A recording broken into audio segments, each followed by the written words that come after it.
My name is Macy Riddick, and I'll be reading you the story that was written by Tony Dungy. And Tony Dungy was a black NFL coach, and he's the only black coach that has won the world championship. He won the world championship in 2006. And Coach Dungy is one of the news persons at the football games on Sunday. He has retired from coaching, but he's a commentator now. Tony Dungy. So when you're looking at football on Sunday, see if you can find this Tony Dungy. He has written this book entitled You Can Do It, and it's written for young people. You see all the footballs there, because that was his love. And he has written this book for his younger brother. Tony's little brother, Lyndon, was having a bad day at school. To begin with, his tooth hurt a lot. And then in the middle of class, Lyndon touched his sore cheek, and he accidentally made a big loud noise that sounded like a duck quacking. Everybody started laughing at him, except his teacher, Miss Lee, who said his parents could expect a call that night. All this made it hard for Lyndon to concentrate on the lesson. Mrs. Lee went around the room asking everyone what they dreamed of being someday. When it was Lyndon's turn, he realized he was the only one who had no idea of what he wanted to be. I don't know, he answered. Maybe a duck.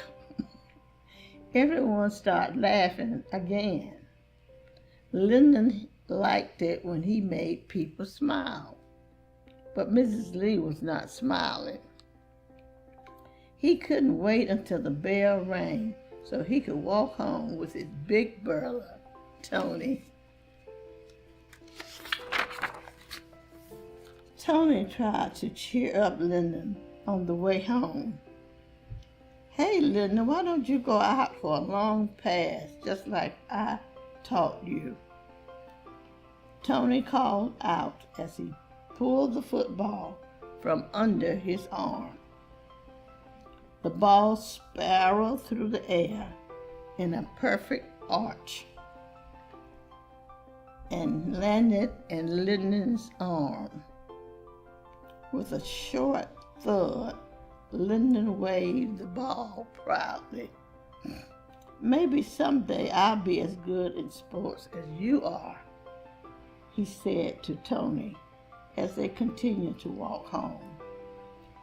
Lyndon knew his brother hoped to become a football player when he grew up.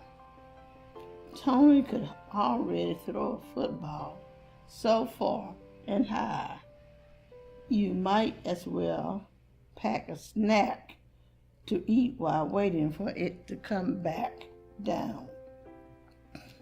Tony playfully punched Lyndon's arm. That's cool, little brother, but remember what Mom and Dad always tells us. I know, Lyndon said. Whatever it is that you want to do, you can do it. Trust God, dream big. But Lyndon wondered if playing football was really what he wanted to do.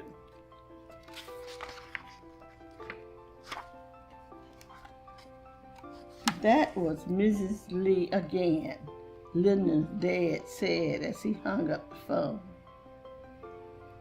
What did he do this time? Lyndon's mother asked. Was he quacking like a duck during math again? Actually, no, Dad replied. This time, it was an English class. Oh no, Mom sighed, then added, but you have to admit he does a good duck quack. That he does, agreed Dad as they watched the boys race to the house behind their sisters, Cherry and Lauren. But he should not be doing it in the middle of a class.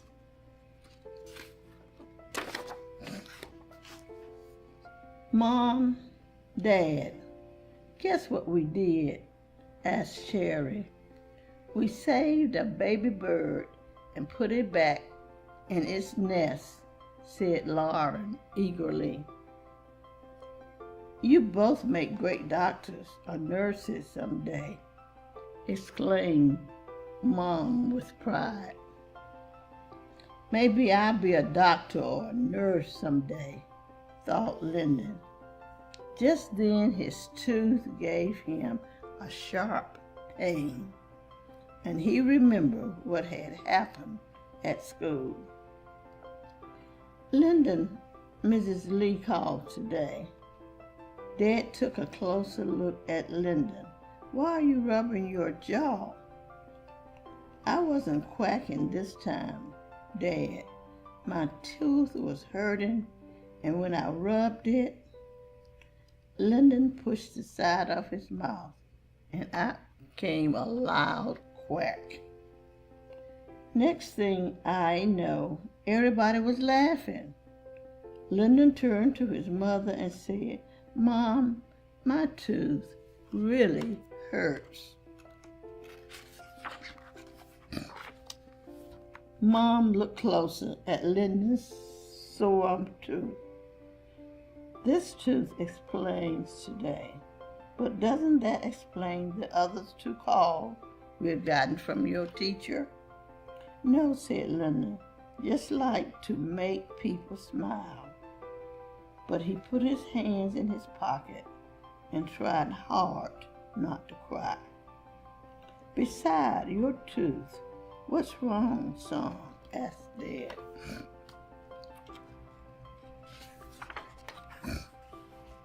It's just that Tony and Sherry and Lauren knew their it, and I don't know my it.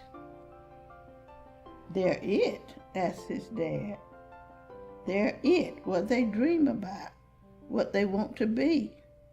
It's like you always tells me, you can do it, dream big, but I don't know what it is. Don't you worry about that, son. I promise you, you'll find your dream in your own time. For now, let's put something on that tooth to make you feel better, and we'll get you fixed up in the morning. But Dad could see that Lyndon was still feeling down. How can I make this better, he thought. How can I help Lyndon find his dream?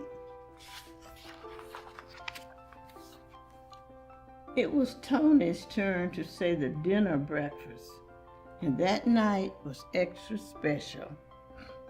Dear Lord, thank you for blessing us the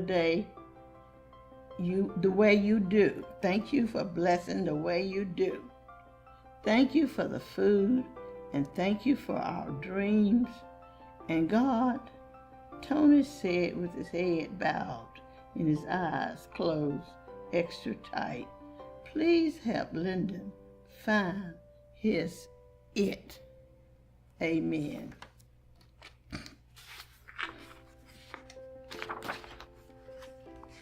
Early the next morning, Dad and Lyndon were on their way to the dentist.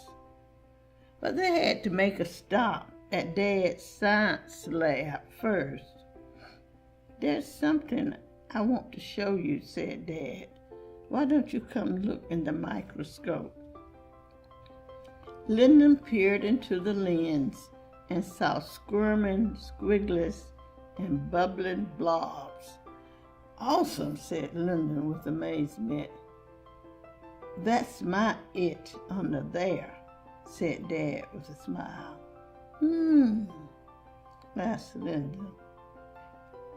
Your it is what you love to do. And it's something God has given you the talent to do. That's what makes it so special, son.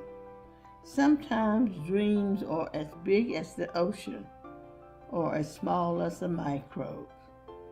With faith and hard work, you'll realize your it someday. I didn't realize science was my it when I was your age. Really? So I still have time to figure it out, asked Lyndon, feeling relieved. Plenty of time, answered Dad. Just keep having faith. One cavity filled and good as new, said Dr. Clark. That's it, said Lyndon with amazement and relief. That didn't hurt at all. He ran his tongue over the smooth surface, now feeling the top of the tube that has been causing him so much pain. He gave Dr. Clark a big smile. That's what I like to see, said Dr. Clark. I love to make people smile. Me too, said Lyndon. You're good to go, Lyndon, unless you have some questions for me. Lyndon had lots of questions. How did you squish that stuff into my tube? And what that tube thing? And what's that machine? One question at a time, laughed Dr. Clark, picking up a giant set of plastic teeth. How about a start with these?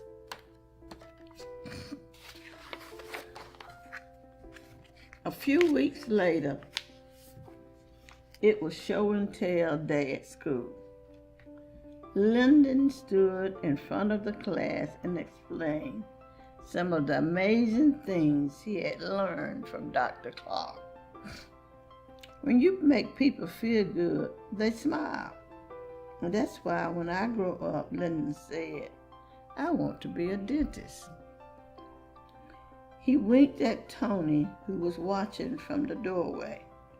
Good for you, Lyndon, said Mrs. Lee. I think you can do it. I know you can do it, little brother, said it his very proud big brother Tony, as he did. I'm glad I had parents that helped us to dream. I'm glad they taught us to pray about things that were on our mind. And I'm really glad that God answered our prayers. Sometimes He answers them in unexpected ways and at unexpected times. But He's always listening to us. Our parents taught us to dream, but they also taught us something more important. Whatever we dream about, we should tell God. He is the one that can make those plans succeed. Oh, and you're probably wondering, did my brother really become a dentist? He really did. We knew he would have faith to find his dream. And you can do it too. Tony Dungy.